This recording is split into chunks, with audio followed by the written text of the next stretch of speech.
Good morning, Ma'am Priscilla Santos, and good morning to all of our classmates. My name is Mark Anthony Miranda, and together with Sir John Paulo Calma, we will discuss various topics about communication today.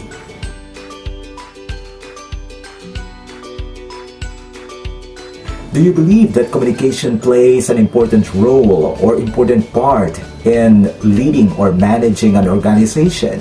Why or why not?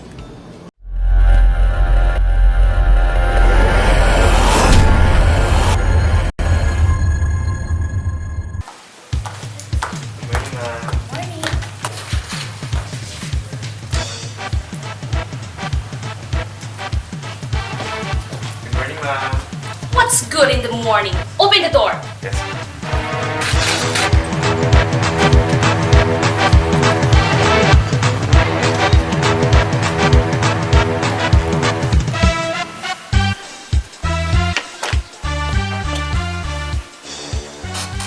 Good morning, ma'am.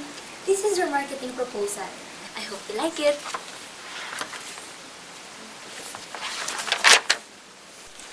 This is not a proposal. This is a trash! I'm sorry, Mom, but you really work hard for it. Get out! Mom, I'm sorry, but we followed all your instructions, ma'am. can we revise it? We still have another concept. Can we share it with you, ma'am? No! No! Excuse me. Oh, Shekinah, what are you doing here? Hey, prepare a cup of coffee. Ma'am? Black, no sugar. Okay, ma'am.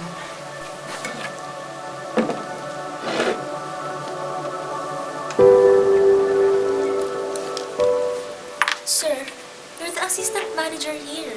So, you're not supposed to be doing that.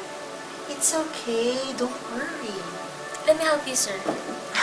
No need, Christine. I can prepare all these delicious cups of coffee here for all of you.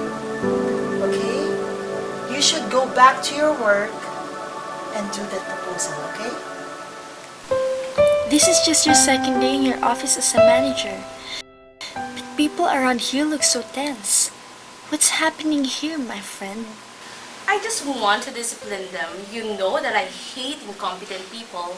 But you can teach and talk to them in a nice way. Besides, they submitted a great proposal. Look at this. This is really innovative and timely. Come on, I know what I'm doing. Aside from that, you don't have a background in marketing. And you're just a plain housewife, right? Well, I decided to come here and congratulate you for your promotion. Thank you. Let me show you something from Matthew 23 verse 11, if you don't mind. Jesus Christ was the one who first said that the greatest among you must be a servant. Jesus was speaking about an important principle of leadership. He is telling us that our leaders must be self-giving rather than self-seeking. So you're saying that I'm not a good leader? I'm sorry, Shekinah, but I don't have time to listen in your preaching. Sundays, it's best time for that. I'm a busy person. Excuse me. Good day, ma'am. Good morning, Mom Jewel. Good morning, Miss Edany. Ma'am Shekinah, she is our new marketing manager. Edany, our president and CEO. Ma'am Shekinah yan.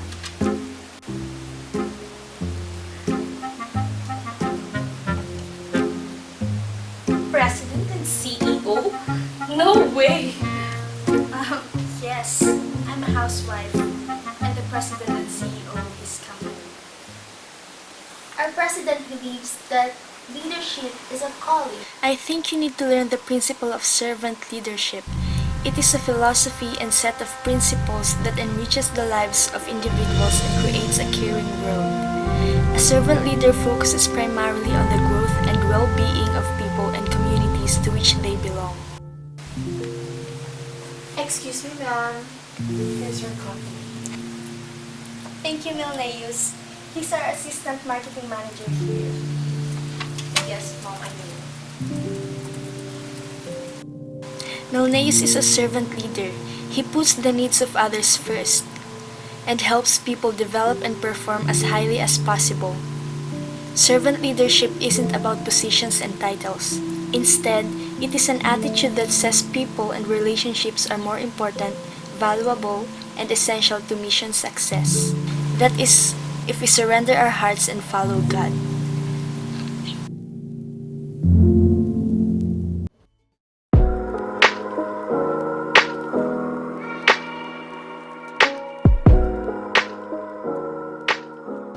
Alright, please watch this video.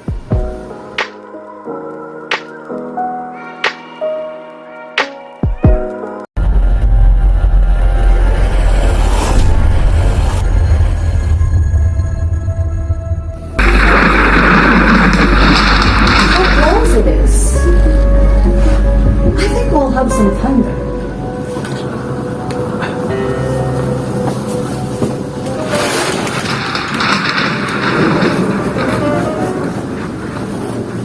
Are you afraid of thunder? One should be careful. You were a pure fellow. You struck her like a bomb 2 weeks ago and you introduced yourself as a manager from Manila who was assigned here in Nueva Ecija. Don't bother about me.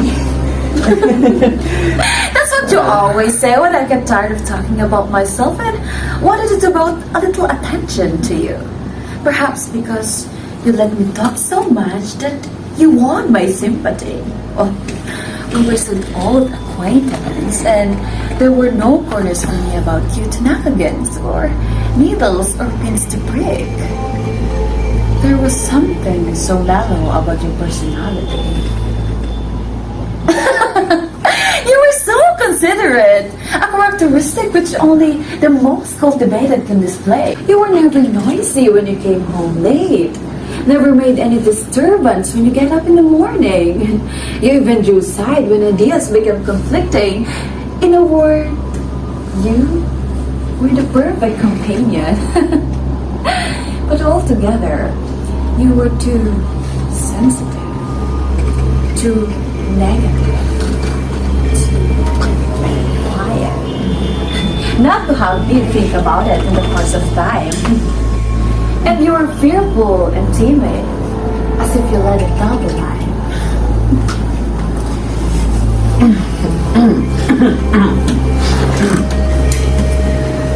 Do you know, as you sit there behind the mirror, and I can see your back. Oh, you can see your back in the mirror, but from you look like a friend. A fearless man who goes to meet his fate with open heart. But back to you. I don't wish to be this gorgeous, but you don't have to carry the burden. I said, you're shrinking from a lash. And when I see your red necktie across your shirt, well, it looks like a brand, a trademark of an habitat. I believe I'll suffocate. If the shower doesn't break in soon. It will come soon. Just be quiet. Oh, at the back of your neck too. It looks like there were another head on it, with the face of another type than you. Oh, you're so terribly narrow between the ears that I sometimes wonder if you don't belong to another place. That one look as if it's right at the police station. At the police station? Yes, but it only looks so. But this family won't amount to anything. Sit down now and let's have a talk. It's your opportunity tomorrow. It's queer that, even though I become so intimate to you so soon, you are one of those people whose likeness I cannot recall when they are out of my sight. And when you are out in the fields and I try to recall your face, another acquaintance always comes to mind. Someone who doesn't look like you, but whom you resemble nevertheless. Who's that? I won't mention the name. However, I used to have dinner at the same place for many years. And there at the lounge counter, I met a brown man with pale and worried eyes.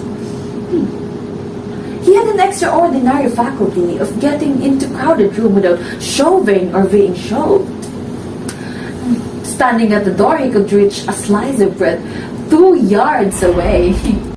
One day, I happened to read on the paper a big forgery of a well-known civil official. And then I found out that my undefinable acquaintance had been the companion of the forger's brother, and that his name was Marco Antonio. And then I was informed that the aforementioned Antonio had been connected with the Free Library, but that he was then a police reporter on a big newspaper. How could I then get the connection between the forgery, the police, and the undefinable appearance? I don't know. But when I asked a man if Marco Antonio had been convicted, he didn't know. Oh, well, was he ever convicted? No, he had not been convicted. Did you get to know him afterward? No, I don't want to. Would you have allowed yourself to know him if he had been convicted? Yes, indeed.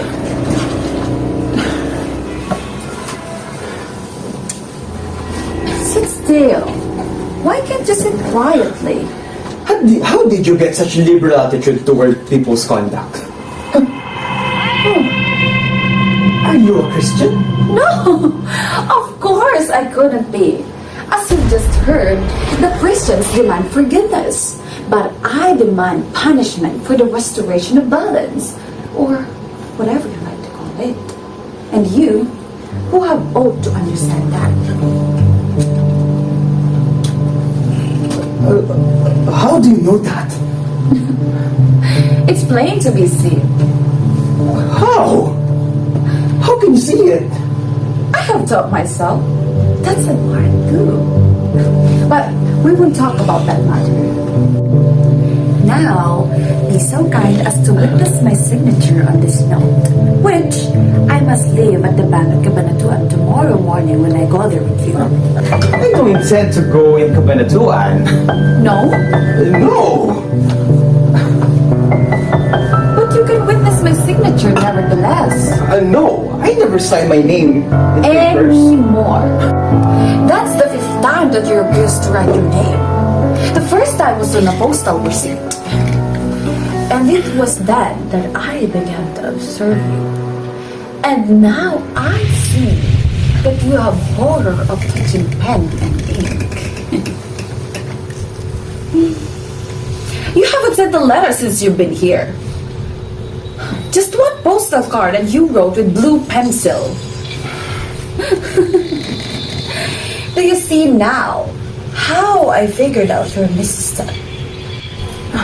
Furthermore, this was the 7th time that you refused to go to Cabanatuan, where you have not gone since you've been here. Nevertheless, you came here from Manila just to see Cabanatuan. And every morning you have walked 3.5 kilometers just to see Freedom Park. Do you see now that I am not so clever, but that you are so stupid?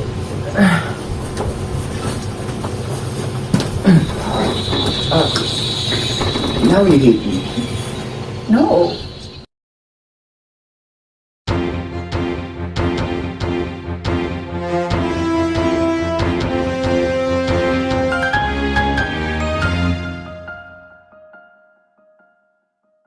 Communication is the transferring of message from source to receiver. Effective communicators should know how to understand what factors are important to the communication process.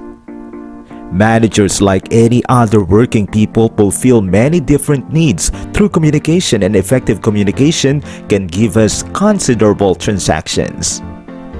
All communication depends on understanding others and having them understand us. Much of communication is intended to influence what others think and feel. Communication is the transfer of information from one source to another. It is a process by which people share information, ideas, and feelings. It is a way of reaching others to transmit ideas, facts, thoughts, feelings, and values. Its goal is to have the receiver understand the message as it was sent. When communication is effective, it provides a bridge of meaning between people so that they can share what they feel and know. And by using this bridge, parties can safely cross the river of misunderstanding that sometimes separates people. Leaders must be communicators. Organizations cannot exist without communication. If there is no communication, employees cannot know what their co-workers are doing. Management cannot receive information inputs, and supervisors cannot give instructions. Coordination of tasks is impossible, and the organization will collapse for lack of it. Cooperation also becomes impossible because people cannot communicate their needs and feelings to each other. Communication helps accomplish all the basic management functions: planning, organizing, directing, and controlling, so that organization can achieve their goals and meet their challenges. When communication is effective, it tends to encourage better performance and job satisfaction. Employees understand their jobs better and feel more involved in the company.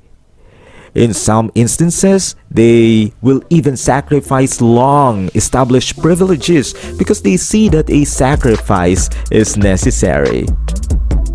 There are three common approaches in communication. Downward communication in a company means that the flow of communication is from higher to lower authority. The key to better communication lies not just in the use of color, action, and electronic gadgets, but also in a presentation done by people-oriented managers or leaders who carefully prepare and convey their messages with sincerity and candor. They are sensitive to the employees' needs and open to through dialogue with their workers. The second approach is upward communication. If the two-way flow of information is broken by poor upward communication, management loses touch with employee needs and lacks sufficient information to make sound decisions.